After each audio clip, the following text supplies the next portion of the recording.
Continuando com o estudo do livro de Ezequiel, hoje vou meditar no capítulo 30, ainda sobre o juízo que Deus estava mandando para a nação do Egito. Capítulo 30, o capítulo 31, o capítulo 32, nós vamos ver que Deus ainda continua falando através do profeta Ezequiel, mandando profecias contra o reino do Egito. E aqui no capítulo 30, ele vai falar a respeito de como seria a conquista do Egito através do rei Nabucodonosor.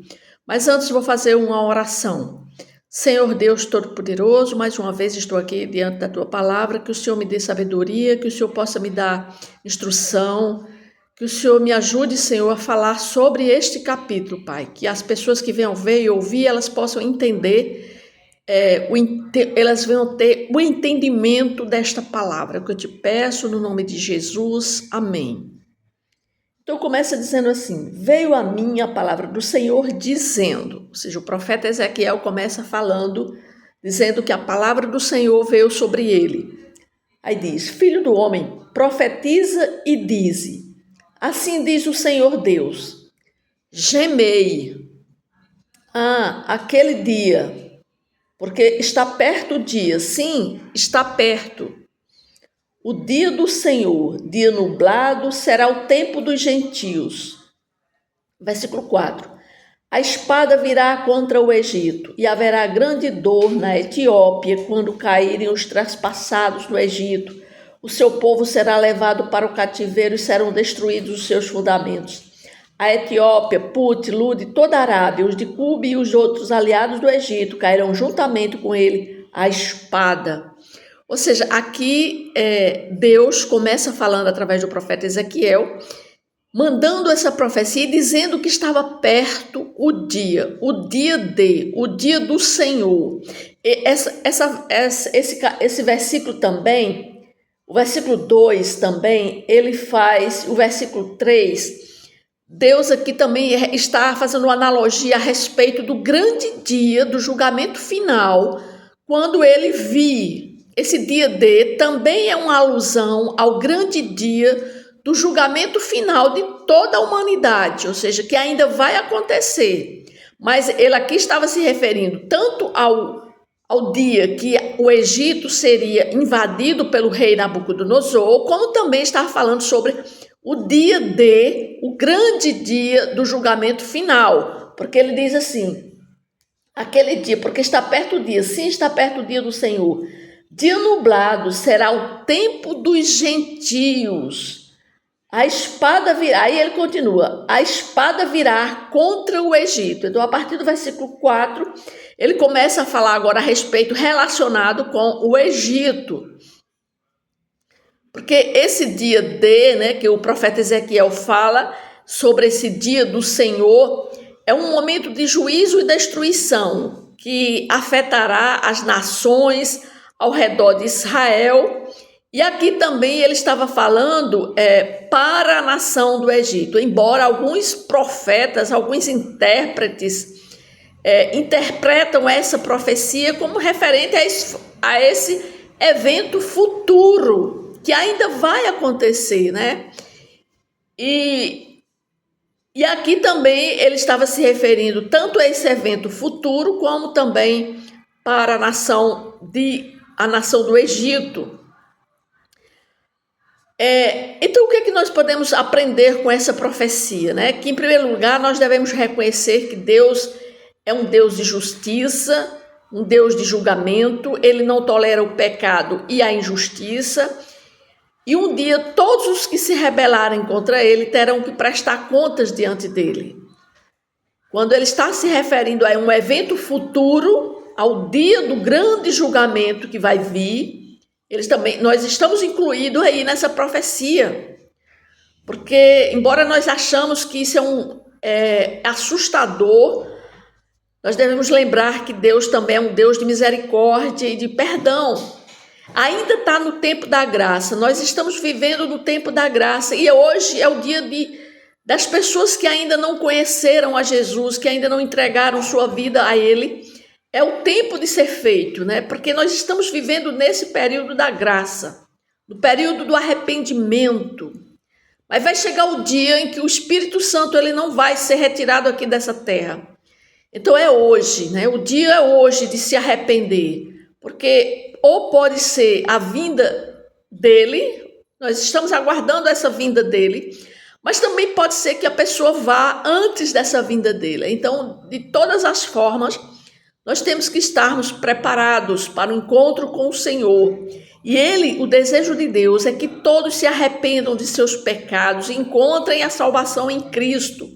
Porque a salvação é aqui e agora, não é depois que a pessoa morre, é hoje. E também essa profecia aqui, ela também nos diz que nós devemos estar vigilantes, né? Preparados para esse dia do Senhor. Porque Ezequiel descreve aqui que será um dia de trevas, um dia de grande agonia e sofrimento. Embora nós não saibamos quando será esse dia, a palavra de Deus diz que nem os anjos do céu sabem o dia, nem o próprio Jesus sabe, mas que nós devemos estarmos prontos para encontrarmos o Senhor face a face. Nós devemos lembrar que a salvação ela é encontrada apenas em Cristo. Embora a profecia aqui de Ezequiel fale sobre o julgamento que viria sobre as nações, a boa notícia é que Deus providenciou um caminho de salvação para todos nós através da morte e ressurreição do Senhor Jesus Cristo. Então hoje, quando uma pessoa se arrepende e aceita Jesus Cristo como seu Senhor e seu Salvador, ela entra nesse reino celestial. Se colocarmos nossa fé, nós podemos ter a certeza da vida eterna e escapar do juízo final que está por vir. Então, que nós possamos ser fiéis ao Senhor. Nós temos que procurarmos ser fiéis a Ele em todo o tempo. Nós temos que estar preparados para esse dia do grande julgamento, né? Que nós possamos viver uma vida com alegria e com confiança em Cristo Jesus, sabendo que Ele é o nosso Salvador, que Ele é o nosso Senhor, e que Deus ele possa nos abençoar em todos os nossos caminhos. A partir do versículo 6, ele diz assim: assim diz o Senhor, também cairão os que sustêm o Egito e será humilhado o orgulho do seu poder. Aí ele começa agora a falar sobre a destruição tanto do Egito como dos seus aliados. Diz assim: e será humilhado o orgulho do seu poder, desde Migdol até Sevene, cairão a espada, diz o Senhor Deus. Serão desolados no meio das terras desertas, e as suas cidades estarão no meio das cidades devastadas. Saberão que eu sou o Senhor quando eu tiver posto fogo no Egito, e se acharem destruídos todos os que lhe prestavam auxílio. Naquele dia sairão mensageiros de diante de mim em navios para espantarem a Etiópia descuidada, e sobre ela haverá angústia, como no dia do Egito, pois eis que já vem. Ou seja, aqui Deus está falando, o profeta Ezequiel continua a profetizar, a proclamar a mensagem de Deus contra o Egito e seus aliados. Então ele está dizendo que ele virá contra o Egito e lhe postará fogo, e fogo será colocado na nação do Egito. E a palavra de Deus diz que naquele dia sairão mensageiros diante de mim em navios para espantarem a Etiópia descuidada. Ou seja, a Etiópia, que era um aliado da nação do Egito, uma nação vizinha ao Egito, que prestava auxílio para o Egito, também seria devastada. Aí no versículo 10 diz assim: assim diz o Senhor Deus, eu, pois, farei cessar a pompa. Tá vendo aí o que é que Deus está falando? A pompa do Egito. Por quê? Porque o Egito se considerava uma nação que quem era a dona do rio Nilo, ela era o faraó do Egito, se achava o rei, um Deus. E aí Deus está dizendo que eu, pois, farei cessar a pompa do Egito por intermédio de Nabucodonosor, rei da Babilônia. Ou seja, Deus iria usar o rei da Babilônia, Nabucodonosor, para acabar, para destruir a nação do Egito. Aí diz assim: ele e o seu povo com ele, os mais terríveis das nações, serão levados para destruírem a terra. Desembaiarão a espada contra o Egito e encherão de traspassados a terra. Secarei os rios e venderei a terra, entregando-a nas mãos dos maus. Por meio de estrangeiros farei desolada a terra e tudo que nela houver. Eu, o Senhor, é o que falei. Ou seja, Deus, ele está aqui falando a respeito dessa queda do Egito, que Deus, ele que foi o autor da queda do Egito, ele estava por trás da queda do Egito, porque ele usa Nabucodonosor para ser um instrumento dele para a destruição do rei do Egito. Isso aqui é um testemunho claro que Deus estava pessoalmente envolvido nos eventos que estavam prestes a acontecer. Nós vemos que Deus escolheu a Babilônia como um instrumento de sua justiça contra o Egito, porque Deus afirmou que ele entregaria o Egito nas mãos dos babilônios para que eles o destruíssem. E como nós podemos ver aqui no versículo 11, né? Ele e o seu povo com ele, os mais terríveis das nações, serão levados para destruírem a terra. Desembaiarão a espada contra o Egito e se encherão de traspassados a terra. Ou seja, era o rei da Babilônia que iria traspassar, que iria aniquilar todo o povo do Egito. Então, nós devemos ver que Deus escolheu a Babilônia como instrumento de sua justiça, não apenas pela sua força militar, mas também pela sua crueldade. Babilônia era conhecida naquela época por ser uma nação impiedosa que tratava seus inimigos com crueldade, sem misericórdia. Era um povo que não demonstrava misericórdia, não demonstrava piedade nem compaixão. Aí Deus escolhe esse povo, ou seja, esses militares, né, esse exército da Babilônia, para destruírem o Egito. E Deus, ele realiza seus propósitos através de meios que nós muitas vezes não desconhecemos. Nós não sabemos por que ele usa o rei Nabucodonosor para cumprir os seus propósitos, mas Deus tem as suas razões, né? Aí no versículo 13 diz: assim diz o Senhor Deus, também destruirei os ídolos e darei cabo das imagens em Mênfis, já não haverá príncipe na terra do Egito, onde implantarei o terror. Farei desolada a Patros, porei fogo em Zoan, executarei juízos em No, derramarei o meu furor sobre Sim, fortaleza do Egito, exterminarei a multidão de No, atearei fogo no Egito, Sim terá grande angústia, No será destruída, Mênfis será adversária em pleno dia. Os jovens de Aven de Pibsete cairão à espada, e estas cidades cairão em cativeiro. Em Táfne se escurecerá o dia, quando eu quebrar ali os julgos do Egito, e nela cessar o orgulho do seu poder. Uma nuvem a cobrirá, e suas filhas cairão em cativeiro. Assim executarei juízo no Egito, e saberão que eu sou o Senhor. Ou seja, Deus continua falando sobre a destruição das cidades do Egito. Ou seja, ele fala na cidade de No, na cidade de Mênfis, na cidade de Táfnis. Ou seja, ele fala sobre a destruição de todas essas cidades. Ou seja, Deus estava falando sobre o seu julgamento sobre a nação do Egito e sobre suas cidades.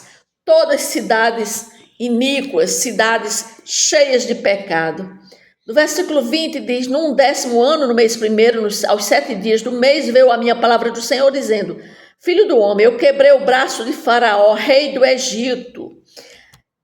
Quando ele diz assim, quebrei o braço do Faraó, porque o Faraó, ele se considerava um rei, um Deus. Aí Deus diz apenas que quebrou o braço dele, e toda essa destruição é porque ele apenas quebrou o braço do Faraó, rei do Egito, e eis que não foi atado, nem tratado com remédios, nem lhe porão ligaduras para tornar-se forte e pegar de espada. Portanto, assim diz o Senhor Deus: eis que eu estou contra Faraó, rei do Egito, quebrar-lhe-ei os braços, tanto forte como que já está quebrado, e lhe farei cair da mão a espada. Espalharei os egípcios entre as nações e os derramarei pelas terras. Fortalecerei os braços do rei da Babilônia e lhe porei na mão a minha espada. Mas quebrarei os braços de Faraó, que diante dele gemerá como geme o traspassado. Levantarei os braços do rei da Babilônia, mas os braços de Faraó cairão. E saberão que eu sou o Senhor quando eu puser a minha espada na mão do rei da Babilônia e ele estender contra a terra do Egito. Espalharei os egípcios entre as nações e os derramarei pelas terras. Assim saberão que eu sou o Senhor. Ou seja, Deus estava falando que iria usar de todo o seu poder para quebrar, para destruir o rei, o faraó, começando pela quebra do seu braço e depois por todos ele diz que quebra primeiro os seus braços, mas depois todos os braços do faraó lhe seriam quebrados e eles não iriam mais pôr ligaduras. Por quê? Porque o Egito nunca mais seria o mesmo depois dessa destruição por parte do rei Nabucodonosor. Então, o que é que nós vemos aqui? Que Deus, ele é soberano e que ele faz o que ele quer. Aqui nesse capítulo 5, no capítulo 30, nós vimos que o julgamento de Deus é real, é inevitável, que assim como Deus julgou o Egito por sua arrogância e injustiça, ele julgará todas as nações que se rebelam contra ele. Nós devemos lembrar que Deus é santo, é justo, que ele não tolera o pecado para sempre. E é importante que nós reconheçamos a nossa própria necessidade de arrependimento e perdão diante dele.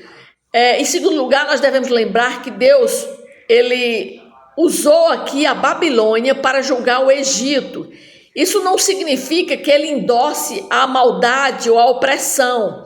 Pelo contrário, Deus, ele tem o controle sobre todas as coisas e usa a maldade dos homens para cumprir seus propósitos. Ou seja, Deus usa quem ele quer, como quer, para cumprir seus propósitos, mesmo ele usando um rei mau, como o rei Nabucodonosor, mas também nós vemos que depois ele vai destruir também o rei Nabucodonosor. Ou seja, ele usou um rei mau para cumprir o seu propósito de destruir o Egito. Então nós devemos lembrar que a justiça de Deus inclui tanto o julgamento quanto a restauração, porque embora o Egito ela tenha sido julgada por seus pecados, mas Deus promete restaurar o povo egípcio, não como da mesma forma como eles viviam antes. Por quê? Porque ele quebrou toda a autoridade daquele rei, do faraó, para aquele povo saber que é Deus que manda, não era o faraó. Por isso que Deus destrói a nação do Egito, espalha todos os egípcios por outras nações, mas ele promete que iriam restaurar os egípcios. E ele restaura novamente os egípcios para o Egito. É tanto que é nessa restauração do povo egípcio, né, que nós vemos que ocorre a ida de José para o Egito e a proliferação dos hebreus lá na terra egípcia. Então, o que é que nós vimos aqui no capítulo 30? Que nós devemos orar pela justiça de Deus, né? Porque assim como Deus prometeu julgar o Egito pela sua maldade, pela sua injustiça, nós devemos orar para Deus também julgar o mal, a opressão na nossa sociedade, no nosso mundo. Nós devemos orar por aqueles que sofrem injustiças. Se nós estamos sob forte ameaça, se nós estamos sofrendo injustiça, nós devemos orar a Deus para que Ele opere nessas pessoas que nos causam, que provocam injustiça sobre nós. E temos que orar também pelos perdidos, né? Orar por aquelas pessoas que ainda não conhecem a Deus e que estão em oposição a Ele, para que elas sejam alcançadas pelo Evangelho de Jesus. Muitas vezes, pessoas, elas nos perseguem porque elas não conhecem a Deus. Então, nós devemos orar por essas pessoas que nos perseguem, para que elas venham a ser alcançadas pelo amor de Deus, para que elas venham conhecer a Jesus Cristo como Senhor e Salvador da vida dela. Nós devemos orar para que a luz do Evangelho brilhe nas trevas e nos corações daquelas pessoas que estão perdidas, para que elas possam ser transformadas pelo poder de Deus. É isso que nós vimos no capítulo 30 de Ezequiel. Amém?